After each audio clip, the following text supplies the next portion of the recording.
Hello ವೀಕ್ಷಕರೇ, ಎಲ್ಲರಿಗೂ ನಮಸ್ಕಾರ. ಭಾರತಿ ಕಿಚನ್ಗೆ ಸ್ವಾಗತ. ನಾನಿವತ್ತು ಆರೋಗ್ಯಕರವಾದ ಮಸಾಲಾ ರಾಗಿ ರೊಟ್ಟಿ ಮಾಡೋದನ್ನ ತೋರಿಸ್ತಾ ಇದ್ದೀನಿ. ಈಗ ಮಾಡೋದು ಹೇಗೆ ಅಂತ ನೋಡೋಣ ಬನ್ನಿ.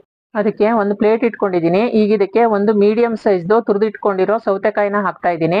ಆಮೇಲೆ 1 ಕಪ್ಪು ತುರಿದಿಟ್ಕೊಂಡಿರೋ ಕ್ಯಾರೆಟ್, ಆಮೇಲೆ 1 ಕಪ್ಪು ಚಿಕ್ಕದಾಗಿ ಹೆಚ್ಚಿರೋ ಈರುಳ್ಳಿ ಮತ್ತು ಚಿಕ್ಕದಾಗಿ ಹೆಚ್ಚಿರೋ 4 ರಿಂದ 5 ಹಸಿಮೆಣಸಿನಕಾಯಿ, ಹಾಗೆ ಚಿಕ್ಕದಾಗಿ ಹೆಚ್ಚಿರೋ ಸ್ವಲ್ಪ ಕರಿಬೇವಿನ ಸೊಪ್ಪು ಮತ್ತೆ ಕೊತ್ತಂಬರಿ ಸೊಪ್ಪು ಹಾಕ್ತಾ ಇದ್ದೀನಿ. ಆಮೇಲೆ 1 ಚಮಚದಷ್ಟು ಜೀರಿಗೆ ಮತ್ತು ರುಚಿಗೆ ತಕ್ಕಷ್ಟು ಉಪ್ಪು ಹಾಕ್ತಾ ಇದ್ದೀನಿ. ಈಗ ಇದೆಲ್ಲವನ್ನು ಒಂದ್ಸಲ ಚೆನ್ನಾಗಿ ಕಲ್ಸ್ಕೋಬೇಕು. ನೀವು ತರಕಾರಿ ಯಾವ್ದನ್ನಾದ್ರೂ ಹಾಕ್ಬೋದು. ನಾನಿಲ್ಲಿ ಸೌತೆಕಾಯಿ ಮತ್ತು ಕ್ಯಾರೆಟ್ ಹಾಕಿದ್ದೀನಿ. ಇದ್ರ ಬದಲು ಮೂಲಂಗಿ, ಗೆಡ್ಡೆಕೋಸು ಯಾವ್ದಾದ್ರೂ ತುರಿದು ಹಾಕ್ಬೋದು. ನೋಡಿ, ಈಗ ಚೆನ್ನಾಗಿ ಕಲ್ಸ್ಕೊಂಡ್ ಆಗಿದೆ. ಕಲ್ಸ್ಕೊಂಡ್ ಆದ್ಮೇಲೆ ಈಗ ಇದಕ್ಕೆ 2 ಕಪ್ ರಾಗಿ ಹಿಟ್ಟು ಹಾಕ್ತಾ ಇದ್ದೀನಿ. ಆಮೇಲೆ 1 ಕಪ್ ಅಕ್ಕಿ ಹಿಟ್ಟು ಹಾಕ್ತಾ ಇದ್ದೀನಿ ಮತ್ತು ಅರ್ಧ ಕಪ್ ರವೆ ಹಾಕ್ತಾ ಇದ್ದೀನಿ. ರವೆನ ಉಪ್ಪಿಟ್ಟಿನ ರವೆ ಅಥವಾ ಚಿರೋಟಿ ರವೆ ಯಾವ್ದಾದ್ರೂ ಹಾಕ್ಬೋದು. ಈ ತರ ರವೆ ಹಾಕೋದ್ರಿಂದ ಬೈಂಡಿಂಗ್ ತರ ಆಗತ್ತೆ. ಹಿಟ್ಟನ್ನ ಕಲ್ಸಿ ರೊಟ್ಟಿ ತಟ್ಟುವಾಗ ಹರಿಯೋದಾಗ್ಲಿ ಅಥವಾ ಮುರಿಯೋದಾಗ್ಲಿ ಏನು ಆಗಲ್ಲ. ಬರೇ ರಾಗಿ ಹಿಟ್ಟು ಒಂದನ್ನೇ ಹಾಕಿದ್ರೆ ರೊಟ್ಟಿ ತಟ್ಟುವಾಗ ಹರಿಯೋದು ಅಥವಾ ಮುರಿಯೋ ಸಾಧ್ಯತೆ ಇರತ್ತೆ. ಹಾಗಾಗಿ ಈ ತರ ಅಕ್ಕಿ ಹಿಟ್ಟು ಮತ್ತೆ ರವೆನ ಸೇರ್ಸೋದ್ರಿಂದ ಆತರ ಏನೂ ಆಗಲ್ಲ. ರವೆ ಹಾಕೋದ್ರಿಂದ ಚೆನ್ನಾಗಿ ಹೊಂದ್ಕೊಳತ್ತೆ. ಮೊದ್ಲೇ ನೀರ್ನ ಹಾಕೋದಕ್ಕೆ ಹೋಗ್ಬೇಡಿ. ಈ ತರ ಸ್ವಲ್ಪ ಕಲ್ಸ್ಕೊಂಡ್ ಆದ್ಮೇಲೆ ನೀರ್ನ ಸೇರ್ಸ್ಕೋಬೇಕು. ಯಾಕಂದ್ರೆ ನಾವು ಬಳಸಿರೋ ಪದಾರ್ಥದಲ್ಲಿ ನೀರಿನ ಅಂಶ ಇರತ್ತೆ. ಹಂಗಾಗಿ ಮೊದ್ಲು ಸ್ವಲ್ಪ ಕಲ್ಸ್ಕೊಂಡ್ ಆದ್ಮೇಲೆ ನೀರ್ ಬೇಕಾದ್ರೆ ನೋಡ್ಕೊಂಡು ಸ್ವಲ್ಪ ಸ್ವಲ್ಪನೇ ನೀರ್ ಹಾಕೊಂಡು ರೊಟ್ಟಿ ಹಿಟ್ಟಿನ ಹದಕ್ಕೆ ಕಲ್ಸ್ಕೋಬೇಕು. ರಾಗಿ ಆರೋಗ್ಯಕ್ಕೂ ಒಳ್ಳೇದು. ಇದರಲ್ಲಿ ಉತ್ತಮವಾದ ಪೋಷಕಾಂಶಗಳಿದೆ. ಹಾಗೆ ಮಧುಮೇಹ ಕಾಯಿಲೆ ಇರುವವರು ನಮ್ಮ ದಿನನಿತ್ಯದ ಆಹಾರದಲ್ಲಿ ಯಾವ್ದಾದ್ರು ಒಂದು ಹೊತ್ತಿನ ಆಹಾರದಲ್ಲಿ ರಾಗಿಯನ್ನ ಬಳಸೋದ್ರಿಂದ ಮಧುಮೇಹವನ್ನು ಹತೋಟಿಯಲ್ಲಿ ಇಡಬಹುದು ಅಂತಾನು ಹೇಳ್ತಾರೆ. ನೋಡಿ, ಈಗ ಕಲ್ಸ್ಕೊಂಡ್ ಆಗಿದೆ. ಹಿಟ್ಟು ಇಷ್ಟು ಗಟ್ಟಿಯಾಗಿ ಈ ಹದಕ್ಕೆ ಇರಬೇಕು. ಇದಕ್ಕೆ ಒಂದ್ ಪ್ಲೇಟ್ ಮುಚ್ಚಿ ಸುಮಾರು 10 ನಿಮಿಷ ನೆನೆಯೋದಕ್ಕೆ ಬಿಡೋಣ.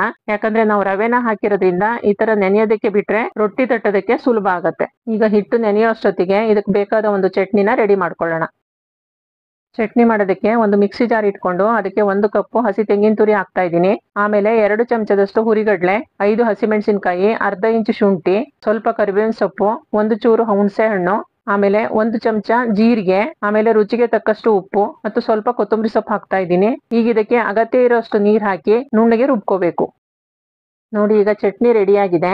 ಬೇಕು ಅಂದ್ರೆ ಇದಕ್ಕೆ ಒಂದು ಸಿಂಪಲ್ ಆಗಿ ಒಗ್ಗರಣೆನ ಮಾಡ್ಕೋಬಹುದು. ಆದ್ರೆ ನಾನೇನು ಮಾಡ್ತಾ ಇಲ್ಲ. ನೋಡಿ, ಈಗ ಹಿಟ್ಟು ಕಲಸಿ ಸುಮಾರು 10 ನಿಮಿಷ ಆಗಿದೆ. ಮುಚ್ಚಿರೋ ಪ್ಲೇಟ್ ನ ತೆಗಿತಾ ಇದ್ದೀನಿ. ಹಿಟ್ಟುನು ಚೆನ್ನಾಗಿ ನೆಂದಿದೆ. ಈಗ ಇದರಲ್ಲಿ ಸ್ವಲ್ಪ ಹಿಟ್ಟನ್ನ ತಗೊಂಡು ಈ ತರ ಉಂಡೆ ಮಾಡ್ಕೋಬೇಕು.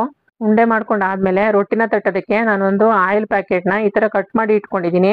ಈಗ ಇದ್ರ ಮೇಲೆ ಸ್ವಲ್ಪ ಎಣ್ಣೆ ಹಾಕೊಂಡು ಎಲ್ಲಾ ಕಡೆನೂ ಈ ತರ ಸವರ್ಕೋಬೇಕು. ಈ ತರ ಹಾಕೋದ್ರಿಂದ ನಾವು ತವದ ಮೇಲೆ ಹಾಕುವಾಗ ಸುಲಭವಾಗಿ ಬಿಡತ್ತೆ. ಈಗ ಕಟ್ಕೊಂಡಿರೋ ಉಂಡೆನ ಇದ್ರ ಮೇಲೆ ಇಟ್ಟು ಈ ತರ ಬೆರಳಿಂದ ಒತ್ತಿ ನಿಮ್ಗೆ ಎಷ್ಟು ತೆಳ್ಳಗ್ ಬೇಕು ಅಂತ ನೋಡ್ಕೊಂಡು ತಟ್ಕೋಬೇಕು.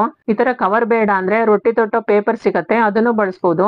ಆದ್ರೆ ಆಯಿಲ್ ಕವರ್ ಸಾಮಾನ್ಯವಾಗಿ ಎಲ್ಲರ ಮನೇಲೂ ಇರತ್ತೆ. ಹಂಗಾಗಿ ನಾನು ಇದನ್ನ ಬಳಸಿದೀನಿ. ನೋಡಿ, ಎಷ್ಟು ತೆಳ್ಳಗ್ ಬಂದಿದೆ ಅಂತ. ರೊಟ್ಟಿ ತಟ್ಟುವಾಗ್ಲೇ ನಿಮ್ಗೆ ಗೊತ್ತಾಗತ್ತೆ.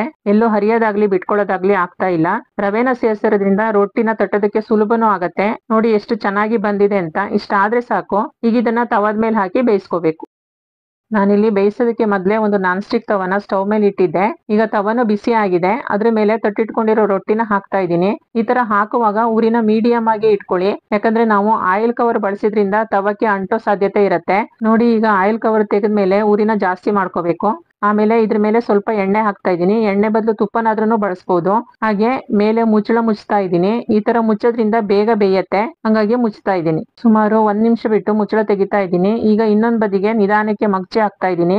ಇದೇ ತರ ಮಧ್ಯ ಮಧ್ಯದಲ್ಲಿ 2 ಕಡೆನೂ ಮಗ್ಚಿ ಹಾಕೊಂಡು ಚೆನ್ನಾಗಿ ಬೇಯಿಸ್ಕೋಬೇಕು. ಚೆನ್ನಾಗಿ ಬೇಯಿಸ್ಕೊಂಡಿಲ್ಲ ಅಂದ್ರೆ ತಿನ್ನುವಾಗ ಹಸಿ ಹಸಿ ತರನೇ ಇರತ್ತೆ. ಹಂಗಾಗಿ ಈ ತರ ತಿರುಗಿಸಿ ಹಾಕೊಂಡು ಬೇಯಿಸ್ಕೋಬೇಕು. ನೋಡಿ, ಈಗ 2 ಬದಿಗೂ ತೋರಿಸ್ತಾ ಇದ್ದೀನಿ ಎಷ್ಟು ಚೆನ್ನಾಗಿ ಬೆಂದಿದೆ ಅಂತ. ಇದೇ ತರ ಉಳಿದಿರೋದನ್ನು ಮಾಡ್ಕೋಬೇಕು. ನೋಡಿದ್ರಲ್ಲ ವೀಕ್ಷಕರೇ, ಎಷ್ಟು ಸುಲಭವಾಗಿ ಮಸಾಲಾ ರಾಗಿ ರೊಟ್ಟಿ ಮಾಡೋದು ಹೇಗೆ ಅಂತ. ರವೆನ ಸೇರ್ಸಿರೋದ್ರಿಂದ ಹರಿಯೋದಾಗ್ಲಿ ಮುರಿಯೋದಾಗ್ಲಿ ಏನೂ ಆಗಲ್ಲ. ಹಾಗೆ ರಾಗಿ ಆರೋಗ್ಯಕ್ಕೂ ಒಳ್ಳೇದು. ಹಾಗೆ ಇದ್ರ ಜೊತೆ ಸಿಂಪಲ್ ಆಗಿ ಚಟ್ನಿ ಮಾಡಿದ್ದೆ, ಅದನ್ನು ಇಡ್ತಾ ಇದ್ದೀನಿ. ಚಟ್ನಿ ಏನು ಇಲ್ಲ ಅಂದ್ರೆ ಈ ತರ ಉಪ್ಪಿನಕಾಯಿ ಜೊತೆನೂ ತಿನ್ಬಹುದು. ಅದು ರುಚಿ ಚೆನ್ನಾಗಿನೇ ಇರತ್ತೆ. ನೀವು ಒಂದ್ಸಲ ಈ ತರ ಮಾಡಿ ನೋಡಿ. ಹಾಗೆ ನೀವೇನಾದ್ರೂ ಮೊದಲನೇ ಸಲ ನಮ್ ಚಾನಲ್ ನೋಡ್ತಾ ಇದ್ರೆ ಸಬ್ಸ್ಕ್ರೈಬ್ ಮಾಡ್ಕೊಳ್ಳಿ ಮತ್ತು ನಿಮ್ಮ ಫ್ಯಾಮಿಲಿ ಫ್ರೆಂಡ್ಸ್ಗೆಲ್ಲ ಶೇರ್ ಮಾಡಿ. ಮತ್ತೊಂದು ರೆಸಿಪಿಯೊಂದಿಗೆ ಭೇಟಿಯಾಗೋಣ. ಈ ವಿಡಿಯೋ ನೋಡಿದ್ದಕ್ಕಾಗಿ ಧನ್ಯವಾದಗಳು.